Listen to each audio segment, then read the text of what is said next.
G'day humanoid life forms, it's Chewy here, and today I'm going to tell you a little bit more about this beautiful GS 1250.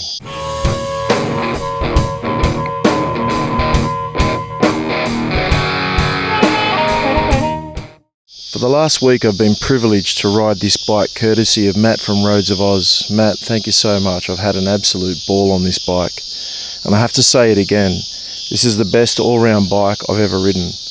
I think you'd be hard pressed trying to find something that does everything as well as this bike does, with rare exceptions of specific bikes that do specific things. Now there's a number of things I want to talk about with this bike. I've already talked about the amazing cruise control system. You turn it on, click set, you're doing speed. You can increase the speed by pushing the little lever forward, decrease the speed by pulling it back towards you, and then turn it off. There's only one thing that I want to talk about, and that's when you are cancelling the cruise control. If you use the front brake to do it, it really lurches, and it's quite an aggressive jolt, I suppose. Not massive, just firm. But if you want to cancel the cruise control but maintain your speed, I find it much easier and better to just tap the clutch lightly while you're rolling on the accelerator. It seems to be a much smoother way to cancel the cruise control. All that aside, the cruise control is exceptionally good. The second thing I talked about was the suspension package on this bike. This Unilever front end suspension, Ross put a comment on my previous video saying it's hard to describe how good it is. I agree with that, Ross. It has a different feel. It has a very planted feel on the road. When you're going into corners, I feel like it feels much more like car suspension, and I suppose that's exactly what's going on. It really is a confidence-inspiring machine when it comes to handling on the road. I've never felt like I've been able to take corners as confidently as I have on this bike in all conditions. The rear shock, it's all adjustable electronically, and it's fantastic. If you load the bike up, it'll automatically adjust for the weight on the bike. When Matt picks me up from the railway station, because his car wasn't functioning at the point in time, he picks me up on this. I'm 125 kilos. I'd imagine Matt's about 110 kilos or so. That's 230-ish, 230 to 240 kilos of weight on this bike. And Matt handled it like a pro. The bike just sat up where it should sit and was absolutely fine and comfortable.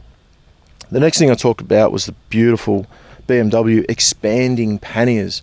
Sensational. I don't need to say any more about that. These displays with a dedicated GPS on the top here are sensational. I didn't go through many of the menus and functions or change anything because it's not my bike, but it's got everything you need. There are 9 different things to look at with your little toggle button here while you're riding along, including your average fuel, your distance to empty, your fuel tank, how long you've been riding, your trip meters, your full odometer. Fantastic. If you've never ridden one, try one. The key fob system seems to be easy enough. The only thing is, I don't really like key fob systems. The reason being, I lost a key once. I lost a key fob on the Kawasaki, and that was an absolute nightmare. I'd hate to think how much it would cost to replace a key fob if you lost it for this machine. Matt had a good system. Every time you get on the bike, you put the fob in the top box, and then when you get off the bike, you put your helmet in the top box and grab your key and put it in your pocket.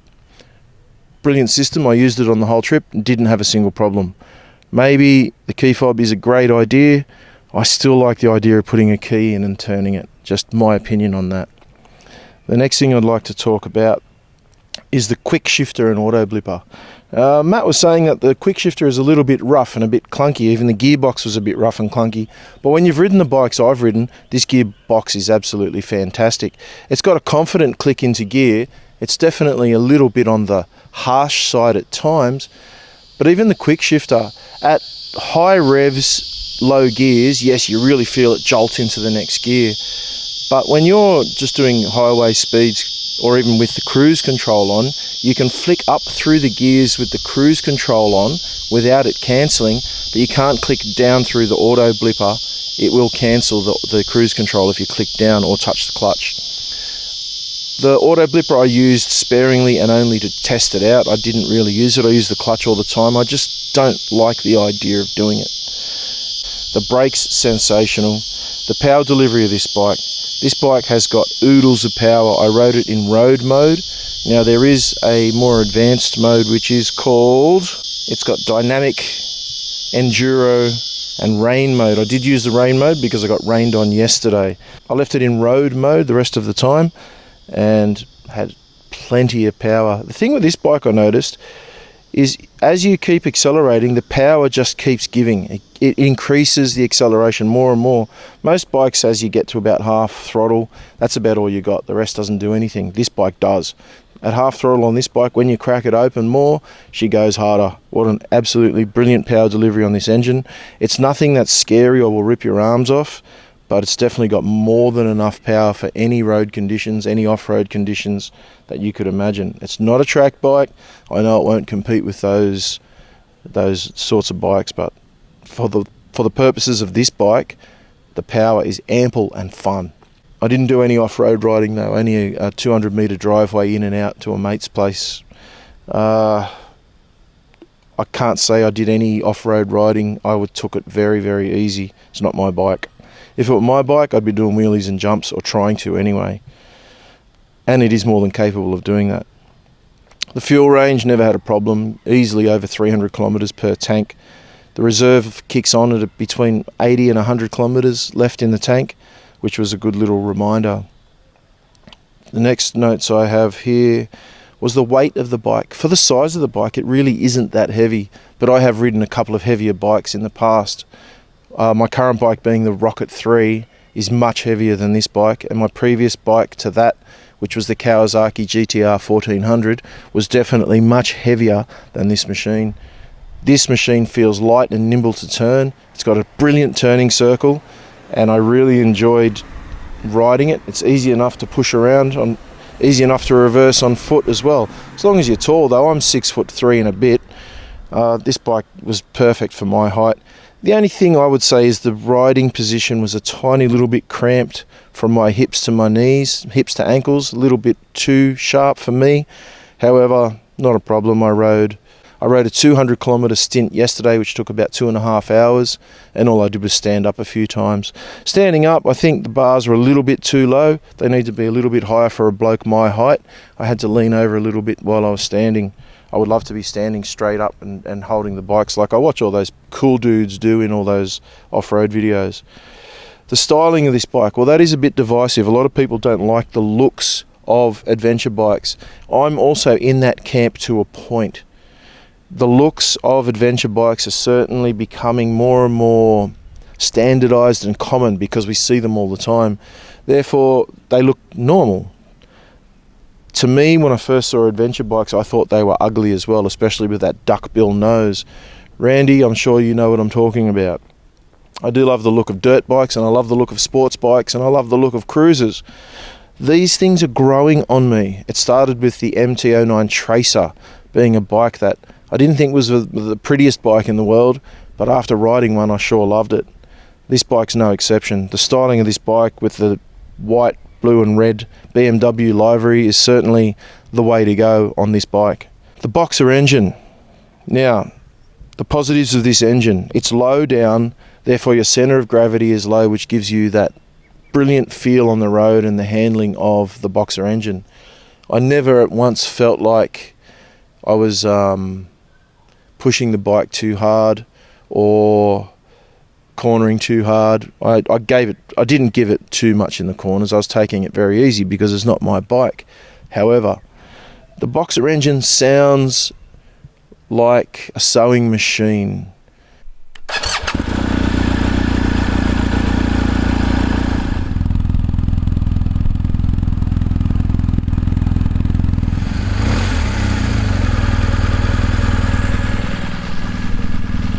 Obviously I'm not going to rev it hard, it's not warm. Here's another little thing. Have a look at the tacho. As the bike warms up, the red line moves all the way up to 9,000. How cool is that? And in my opinion, It's the only thing on this bike which stops it from being a glorious bike. If this bike had the sound of the Triumph Tiger, it would tick every single box in my opinion. If this box sounded like a V-twin, it would tick more boxes. No pun intended. The Boxer engine is certainly a fantastic engine, and I'm not trying to say that it isn't. And if you're one of those people that loves the Boxer engine, awesome, I love the engine too. The only thing I don't love about it is the sound. The sound doesn't inspire me. The sound doesn't make me thrilled when I hear it. The sound of an inline four when it gets up in that rev range, the induction noise of the Kawasaki's is something to behold. The sound of a cross-plane MT10 or a R1. Oh man, now that's a sound that gives you a bit of, the sound of a fully chugged out V-twin just bobbing along. That's the sound. Now I've got to say, even the bike I own, the Triumph Rocket 3, I'm not thrilled with the sound of that engine either. It's very much too smooth and too linear and too plain Jane, really. It doesn't have anything exceptional. There's no exceptional quality about the sound of that engine either. That also lets that bike down, in my opinion.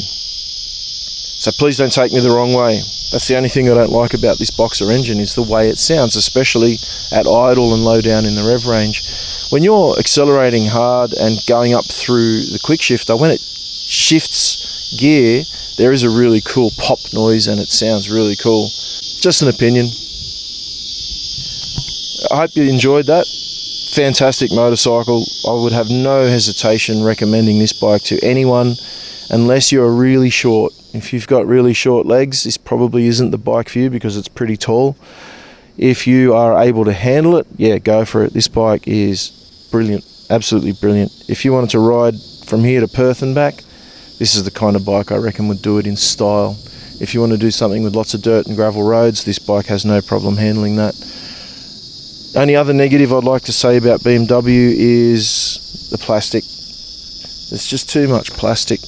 Plastic everywhere. It rattles, makes noise when you go over bumps. And I've also already noticed that there's a couple of clips missing. There's one missing just here. Now this is a bike that's only been ridden for about a year. It's got under 20,000 kilometers on it. It's a 2022 model. And I also noticed there's another bit of plastic here that's got a little broken, where the clip pushes in. The actual plastic is broken, so it's going to need to be replaced, that little side cover. Apart from that, fantastic machine. Love the frame, love the suspension, love the power, love the seating position, love the mirrors, love the screen. That's what I didn't talk about. A couple of aftermarket parts on this bike. This has got the Hepco and Becker top box called the Explorer. This box fits 2 helmets in it, no problems. Easy to open, easy to close. Super box, love it. The other thing this bike has is an extended touring screen. It's a Puig Racing Screens, and it's spelt P-U-I-G and it's pronounced Puig. I think it's a French name. Otherwise you'd say Puig or Puig. No, it's Puig. Brilliant screen. With the screen at its about there, which is half a turn back from highest, I found it was absolutely brilliant. The only downside I have is when you're moving, you can't adjust this on the fly. It locks up. So if you're doing 40 k's an hour in traffic and you go to adjust the screen, it just says, no, sorry, you're not smart enough to handle that. Now I think in this modern age, with all of the stuff we've got on motorcycles, I'm pretty capable of reaching up here with one hand and turning a knob while I'm riding. Maybe there are certain laws that don't allow that kind of thing. That's the only thing I think is a bit disappointing about the screen. You have to actually stop, pull over. I did adjust the screen while I was just putting down the road in first gear, idling down the street here. So I'm not sure where the cut-off point is as to what gear you're in or what speed you're doing when you can adjust that screen. Anyway, That's everything I'd like to say about this bike. I just want to reiterate how pleasurable a ride this bike is. I would have no hesitation in getting one myself. I love it. It's an absolutely brilliant machine. Special thanks to Matt from Roads of Oz. If you have not yet checked out his channel, make sure you subscribe down below. Matt is an absolute gentleman. I'll be returning this bike to him today after I've already washed the bike, and I'll fill up the tank for him. Of course, you got to do these things for your mates. All right, that's all. You know the drill. Until next time, be good to each other. Chewy, out. Peace.